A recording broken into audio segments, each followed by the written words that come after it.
ভয় নয়, এবার ভারত দিয়েছে জবাব। ভোরের অন্ধকার যখন আলোর প্রতীক্ষায়, ভারত তখন নিজের আকাশ সীমা পেরিয়ে ঢুকে পড়ে শত্রুর বুকে। আর সঙ্গে ছিল ভয়ঙ্কর এক নাম, হ্যারপ ড্রোন। ইসরায়েলি প্রযুক্তি, ভারতীয় আগুন। এক যুদ্ধ মেশিন, নজরদারি আর আঘাত দুটো কাজেই সমান পারদর্শী। ঘোরে, দেখে আর এক ঝাপেই শেষ করে দেয় টার্গেট। এই হ্যারপ শুধু ড্রোন নয়, এটা একটা মরণ সন্তান। প্রয়োজনে 9 ঘন্টা ধরে শত্রুর ঘাড়ে নিঃশব্দে ওড়ে, তাকে সুযোগ দেয় না, একটা মুহূর্তও না। প্রয়োজনে আত্মাহুতি দিয়ে শত্রুকে উড়িয়ে দেয় চিরতরে।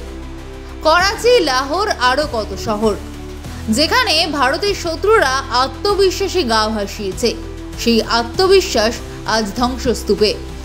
অপারেশন সিন্দুর এ শুধু শুরু।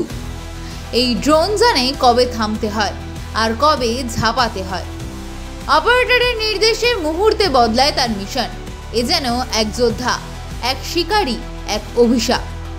23 কেজি বিস্ফোরক, নিখুঁত সেন্সার আকাশ থেকে খুঁজে বের করে শত্রুর হৃদয়, আর সেখানেই করে আঘাত।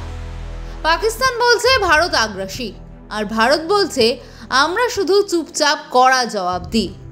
এটা নতুন ভারত, যে শুধু কূটনীতি নয়, প্রযুক্তি দিয়ে দেয় যুদ্ধের শিক্ষা।